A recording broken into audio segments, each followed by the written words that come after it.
Estaba contando porque justamente Alberto Fernández estuvo en Sciences Po, el Instituto de Estudios Políticos de París, Ciencia Política, estuvo Alberto Fernández hace un rato, y yo me acordé que en el 2011 estuve cuando le entregaron un doctorado honoris causa a Lula. Sí. Y antes de, te lo cuento breve, y antes de la entrega había una rueda de prensa del director de Sciences Po, un francés, obviamente politólogo, con algunos periodistas brasileños, que empezaron a preguntarle por qué le daban un premio o por qué le daban un doctorado a alguien que no había terminado la universidad, y el señor francés anfitrión, muy delicadamente, le dijo, miren, yo quiero que diferencien lo que es un doctorado de un doctorado honoris causa. Un doctorado no se entrega, hay que cursarlo en todo caso. Doctorado honoris causa es algo que se entrega, y les explicaba muy didácticamente. Después terminaron preguntándole por qué se lo daban a un corrupto y después a un analfabeto. Y la cosa fue escalando hasta que el tipo tuvo que explicarles que en realidad la persona a la que estaban hablando decía, yo creo que algunos méritos tiene y el Consejo del Instituto de Ciencias Políticas también. Supongo que ustedes que son periodistas sabrán que Lula fue elegido con 50 millones de votos y completó 2 periodos completos. 2011. Y la clase que Lula dio después en el Instituto de Ciencias Políticas es con una Europa que se disgregaba, porque hay una parte que... me acuerdo 2 cosas. La primera es esta parte esclavócrata de los periodistas brasileños, eran 3 o 4. Y la segunda es alguna frase de Lula que dejó pensando en aquel momento, 2011... 2 años y pico, 3, después del comienzo de la crisis del 2008, que dejó pensando a la audiencia, porque dijo, la unidad europea no les pertenece solo a ustedes, sino que es un patrimonio de la humanidad. Parte de la estabilidad del mundo depende de la unidad europea. Si rifan la unidad europea, no solo se perjudican ustedes, sino que estarán perjudicando a la humanidad y no tienen derecho. Sí, sí, grandioso. O sea que el señor Ágrafo, ¿viste? Terminó dando una clase de historia y de política internacional. Bueno, Borges decía, con respecto a él mismo, que tenía un oscuro bachillerato en Ginebra, dando a entender que no lo había culminado. Claro. Y tiene doctorados honoris causa por todos lados. Claro. Los periodistas estos me parece que no están informados acerca de lo que es el estatuto de un título honorario. Y me acuerdo de ese discurso de Lula en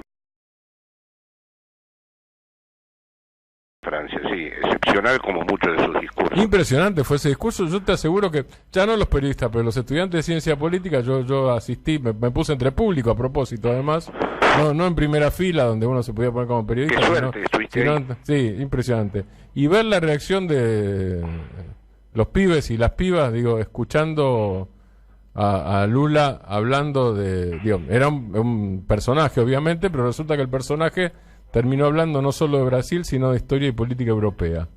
Se quedaron impactados. Claro. Tiene total actualidad, además, esa afirmación. Sí, ¿no? Sí. Sí. ¿Cómo está España? ¿Cómo la dejaste arreglada antes de irte? No, se arregló después que vos te fueras. España se argentiniza de momentos porque hay un conflicto con el campo. Eso no lo había con los grandes propietarios. O sea, hay como una rebelión de los pequeños contra los grandes. Y recién lo escuché a Sánchez tratando de mediar con las grandes superficies, dicen aquí, ¿no? Sí. Porque no son del nivel que hay en Argentina, pero bueno, empieza, dado que hay un gobierno que presiona más fiscalmente y que intenta introducir una lógica distributiva más acorde con las necesidades populares, empiezan los conflictos, ¿no? ¿Y dónde hay grandes superficies en España? ¿En el sur, Jorge? En el sur, sobre todo. Básicamente, sí. Y básicamente, por ejemplo, en Almería tenés los denominados viveros que han logrado de manera artificial, con plásticos. Almería era una provincia pobrísima y ahora hay una gran concentración de inmigrantes. Digo concentración porque la verdad es que las condiciones son terribles, que trabajan en esos lugares y hay una producción enorme, ¿sí? Sí, sí. Es todo en el sur eso. ¿Llegaste hoy o llegaste ayer? Ayer. Pero es como si hubiera llegado hoy, porque cuando el día que llego estoy en otra dimensión. Hoy ya me estoy enterando. No sos presidente, porque si sos presidente, a los 2 minutos tenés que enchufarte, ¿no es cierto? Sí, es impresionante. Ayer Alberto Fernández hizo 2 países en un día. La gira de Alberto. Sí. Me enteré de que Alfonsín es el embajador aquí. Claro. y es impresionante el raid que ha hecho, ¿no? Sí, terminó hace un rato la gira, ya mañana está de vuelta en Buenos Aires, pero... Parece que es muy positiva, ¿no? Porque el encuentro sí, con Macron también...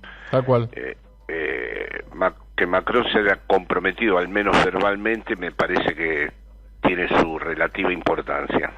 Sí, pasó lo mismo, por lo menos hasta la información que uno tiene, pasó lo mismo con Merkel. Estamos hablando de la negociación y con el fondo, ¿no? Lo Sí, mismo sí. con Merkel y lo mismo con Pedro Sánchez. Sí, en ese aspecto la Unión Europea, como dijo Lula, sigue teniendo una referencia. Yo tengo amigos muy cercanos aquí, uno de ellos, un amigo inglés con el que hago una revista, que ha sacado un libro a favor del Brexit desde la izquierda, ¿no? El Brexit explicado para la izquierda se llama el libro, ¿no? Sí, Tema problemático, digamos. sí. Tal vez quizá más problemático vaya a ser, pero vaya uno a saber, ¿no? Bueno, lo que pasa que el argumento de él es que la izquierda le regaló a la derecha la oposición a la Unión Europea, y cuando Corbyn estaba con el Brexit tenía mucho más popularidad que cuando lo abandonó, digamos. Ese sería el núcleo del argumento, ¿no? Es un argumento que, bueno, un poco contrafáctico, pero bueno, es interesante, lo tengo que pensar, tengo que leer, la verdad es que sería injusto porque no leí su libro, lo tengo que leer, pero bueno, es como si nosotros dijéramos, en la época de la guerra de las Malvinas, si lo hubiera hecho un gobierno nacional y popular, hubiera estado todo más claro, pero aquí el hecho es que el Brexit lo han hecho Johnson y Farage, entonces, en principio uno no tiene una expectativa buena, ¿no? Claro. Otra cuestión hubiera sido que distintos gobiernos de izquierda en Europa hubieran reformulado la Unión Europea, pero eso no se produjo. Ocurrió, sí. No ocurrió, o sea que... Y ahora los países que están entregados a sus propias cuestiones, los que se pretenden, digamos, diferenciar de la Unión Europea, no garantizan un futuro muy prometedor, que digamos, ¿no? Estamos a casi 30 años de que en la Unión Europea, por el Tratado de Maastricht, el tema del déficit fiscal se convirtió en una especie de dogma religioso, aparte de todo. Fue en el 91, sí. O sea que el año que viene, 30 años de eso. Sí, no, desde luego la Unión Europea ha sido ajustes, déficit fiscal, deuda, pero a la vez ha tenido siempre, vamos a decir, por su procedencia de la Segunda Guerra Mundial, un cierto freno a la xenofobia, al racismo, a desmantelar definitivamente el estado de bienestar, a no generar, digamos, un ajuste definitivo en ningún país, a excepción de Grecia, que se les reveló y con Grecia han sido terribles, sí, ¿no? Pero como es en esta época, Martín, es muy difícil determinar una línea clara, es decir, es muy difícil decir no estoy con la Unión Europea, porque bueno, habría que ver en qué condiciones esa declaración se efectúa, qué correlaciones de fuerza hay, con qué estructura se cuenta para que esa disolución de la Unión Europea no termine siendo, vamos a decir, capitalizada definitivamente por la ultraderecha, en fin, ahí hay un montón de cuestiones y bueno, Inglaterra será un examen, es un buen examen, será un proceso a seguir. Claro. Es así, no sé qué grado de peso tiene Tomás Piketty en Europa como ensayista, en Francia lo tiene, en Estados Unidos lo tiene, algo en América Latina también. No sé el nivel de peso que tiene. Fue otra de las entrevistas de Alberto Fernández y la comitiva hoy. ¿Hizo una entrevista con Piketty? Sí, tema de desigualdad. Piketty, por la información que tengo, está asesorando a Naciones Unidas y al propio Guterres, al secretario general de Naciones Unidas, y estuvo preguntando por el régimen impositivo en la Argentina en relación con la igualdad. Cuando le plantearon el tema de la desigualdad, los argentinos, Fernández y Felipe Solá, él preguntó por el régimen impositivo, entre otras cosas. Yo no tuve tiempo de leer, me lo compré justo cuando viajaba a Argentina, el último libro, porque yo desarrollo un seminario sobre la ideología y el libro se llama Capitalismo e Ideología. Sí.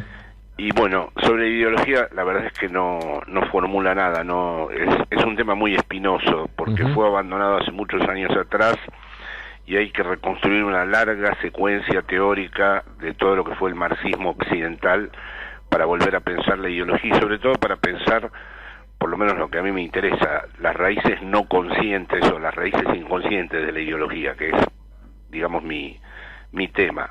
Sí. Pero la ideología en el libro de Piketty, por lo que pude yo apreciar así en una lectura rapidísima, es la desigualdad, el problema de cómo se instaló la desigualdad. Sí. Y no me extraña que le haya preguntado por la presión fiscal, porque Piketty sí, en este libro al final propone una serie de medidas, es decir, no es un libro solamente de crítica al capitalismo, sino que ofrece una serie de medidas puntuales.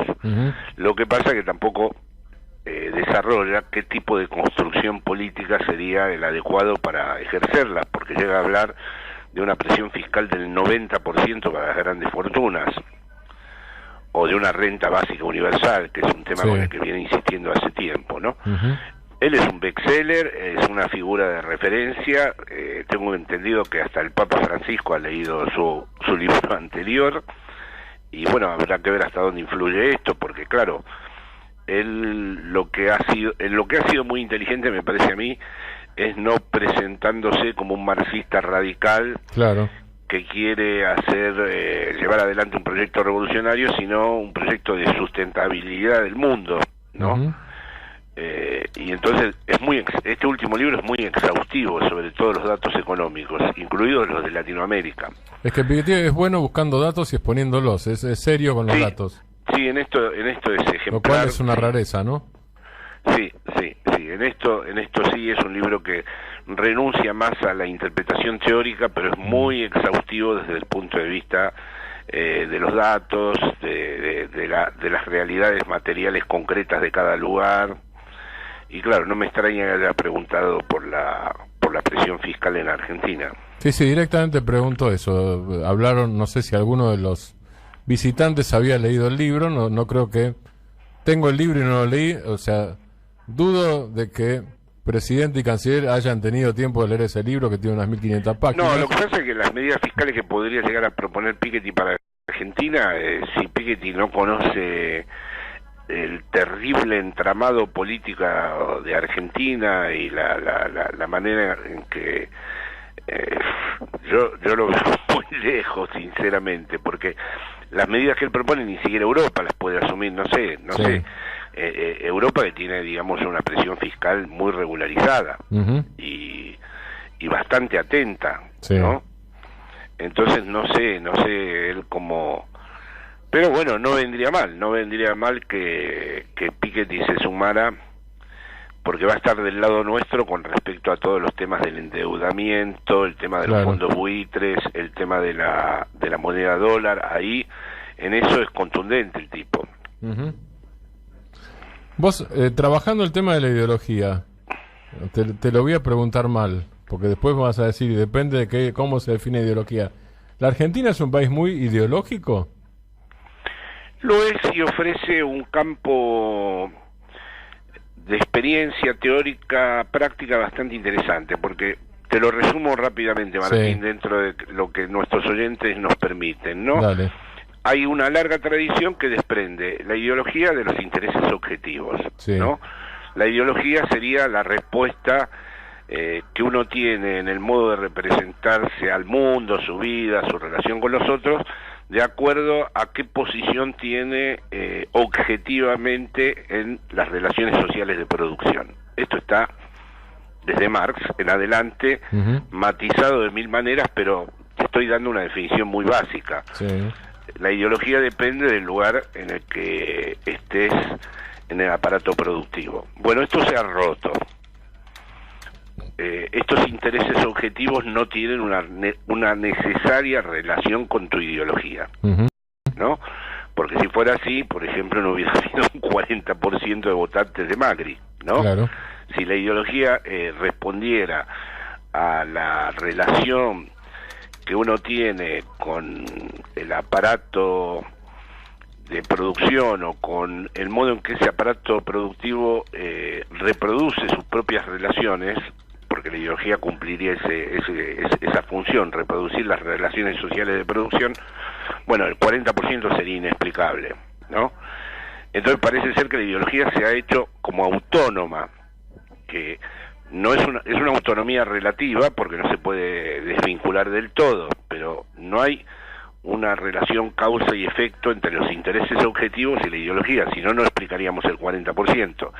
Entonces, volviendo a tu pregunta, sí es muy ideológica la Argentina, porque hay muchísima gente que ha votado por ideología y no por su relación con sus intereses objetivos.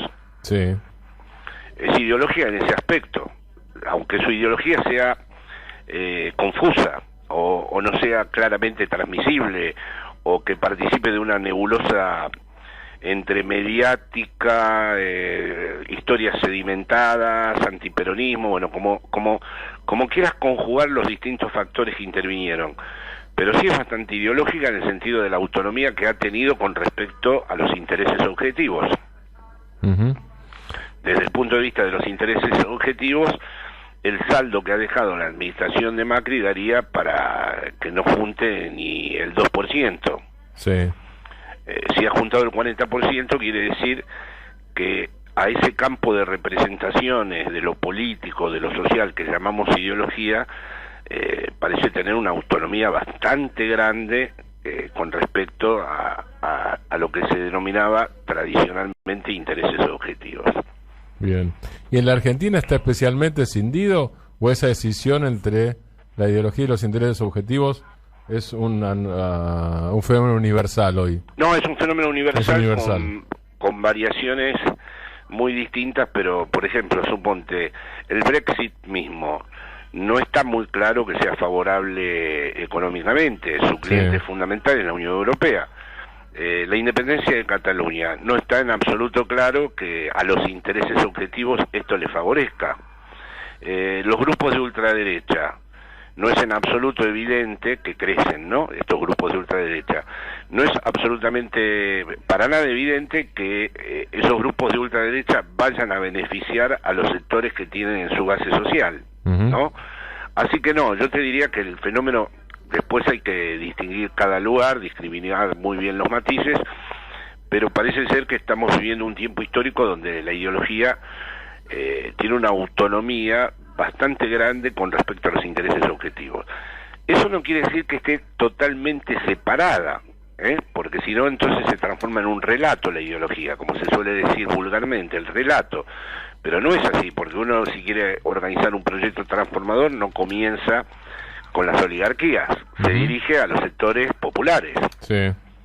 Es decir, que al fin y al cabo, que no se desprenda necesariamente de los intereses objetivos un sujeto político, no quiere decir que a la hora de construir un sujeto político uno tenga que ir hacia los sujetos que están vinculados al trabajo, a la explotación, al desempleo, al desamparo, a los vulnerables. O sea que la relación es contingente, pero la hay. Es una relación más problemática, pero la hay. O sea que uno no debería asombrarse. Yo a veces escucho asombros con eso. Y fíjate, después de los 4 años de Macri, 40% lo votó. Digo, en todo caso, es más para analizar que para asombrarse, ¿no? Es para asombrarse, O para analizarlo.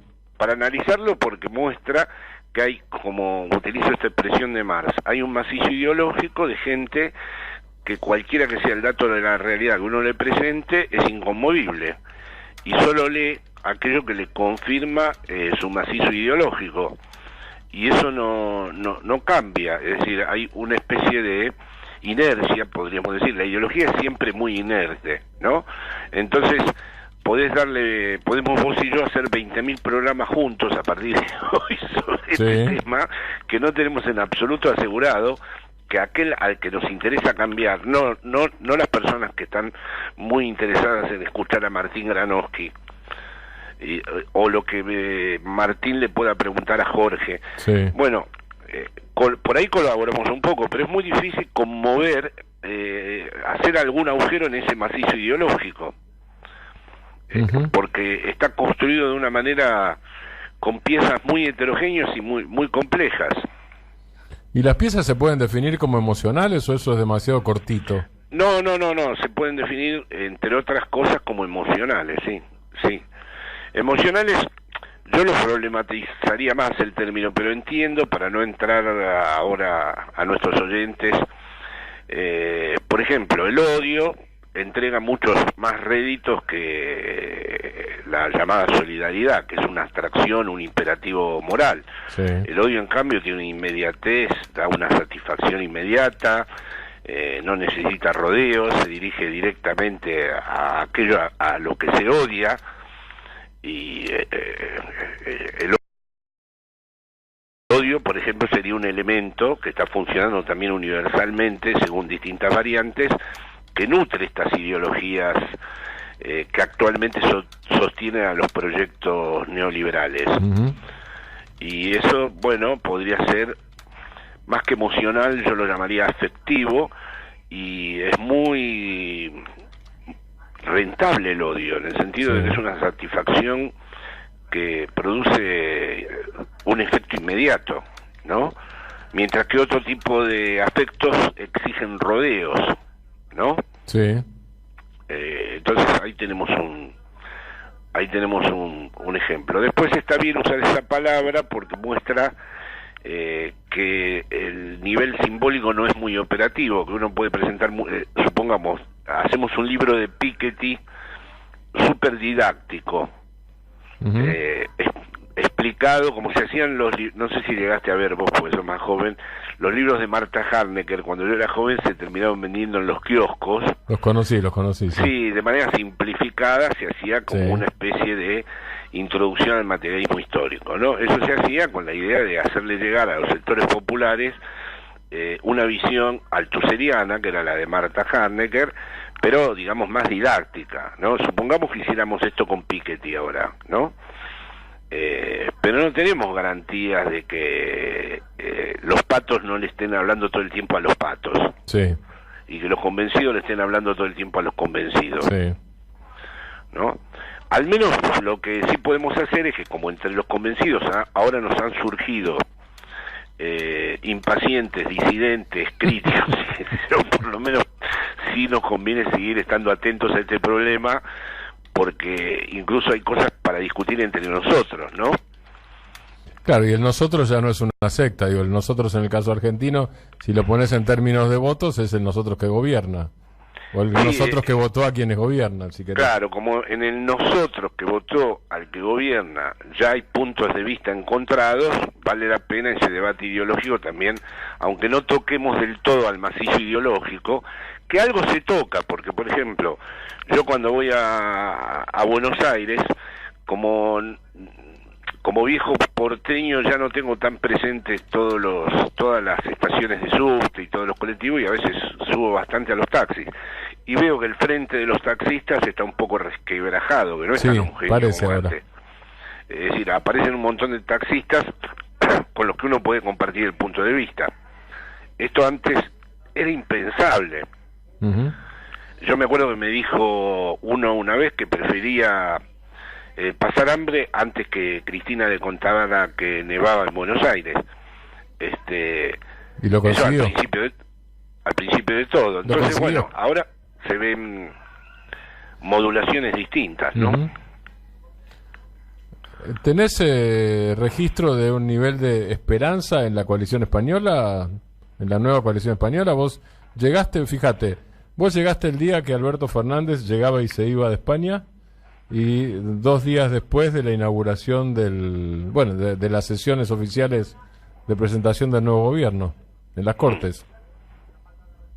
Sí, todo esperanza. Muy flamante. No como la que se desató, no como el entusiasmo que hubo en Argentina, precedido con el vamos a volver, uh-huh, y el gran efecto de alivio que algunos compañeros ya parecen haber olvidado en Argentina. El gran efecto de alivio de no padecer el escarnio de votar de nuevo a Macri. La verdad que ahí el pueblo argentino salvó el honor votando al Frente para Todos. Aquí hay como una especie de combinación rara de un entusiasmo muy moderado, no sé qué es, si procede de que nadie quiere, siempre está el trasfondo histórico de la guerra civil, siempre está el temor de que las cosas sean demasiado excesivas, siempre hay mucha cautela en España, la hubo desde que llegué, que llegué yo cuando vi cómo se hacía la transición, cómo se hacía la amnistía, cómo se trataba el problema de la memoria histórica, siempre observé que había una cautela excesiva, siempre preguntaba, bueno, esto no se puede, esto tampoco se puede, esto tampoco se puede, al final hay un montón de cosas que no se pueden. Ojo, no rompamos nada, era un poco eso, ¿no? Y aquí sí, porque mira, así como creo que fue el país que verdaderamente peleó contra el fascismo, como ninguno, sí, porque aquí hubo que matar a todo el mundo para que, o sea, Hitler entró, no sé, en 28 días creo que tomó París. Claro. Aquí hubo que matar a mucha gente, y acá pelearon las maestras, los niños, Madrid tardó un montón en caer, pero después cuando la caída fue tan cruel, y como Franco siguió muchos años después de haber ganado, fusilando, deteniendo, echando gente del país, ha quedado un poco este asunto de, bueno, que no se nos vaya la mano. Hoy mismo hubo un lapsus en Podemos increíble, ¿no? Hay un famoso torturador que se llama Billy el Niño. Podemos se había comprometido a presentar públicamente el currículum del torturador y hubo un lapsus del diputado de Echenique y no lo presentó. Entonces Podemos, está bien, es un poco su falta de experiencia en el Parlamento. Hoy Podemos tuvo que sacar un comunicado diciendo que cuando sea oportuno va a presentar la foja de servicios del torturador Billy el Niño, que además tiene varias condecoraciones. Ajá. ¿Y estás hablando de un torturador de la época de Franco o de la época de la transición? No, de la época de Franco, pero en la época de la transición fue estando contratado por empresas de seguridad y recibió condecoraciones y le siguieron pagando sueldos extraordinarios, y el tipo sigue por ahí y está lleno de víctimas que declaran haber sido torturadas por él, o sea que fue un grave error hoy por un lapsus del diputado negarse. La derecha sí se negó, pero Podemos tendría que haber presentado la foja de servicios del tipo, ¿no? No fue un problema ideológico, fue un error técnico. En España das el mismo curso sobre ideología, ¿estudiás el mismo tema de ideología y das cursos en España y en la Argentina, en los dos lugares? Sí, doy lo mismo, nada más que en Argentina lo concentro, me aguantan ahí 3 horas, pero acá en España doy uno por mes, y ahora con un español que tiene una editorial, Lengua de Trapo, voy a hacer un libro donde a 2 voces, donde vamos a discutir un poco este tema de intereses objetivos e ideología, porque me parece que es el tema... Es uno de los temas del mundo, ¿no? Porque, claro, lo mismo te puedes preguntar en la Argentina, en Brasil, país que tomes, país que donde vas a poder aplicarlo. Claro, era mucho más sencillo cuando vos decías, objetivamente esta ideología está al servicio de los intereses de las clases explotadas. Pero ahora, después hay fenómenos que incluso no se pueden desprender de las relaciones sociales de producción, como son el feminismo y la ecología. Es decir, que si se vinculan, hay que hacer todo un trabajo político para vincularlos. De hecho, hay un feminismo de izquierda y un feminismo de derechas. Sí.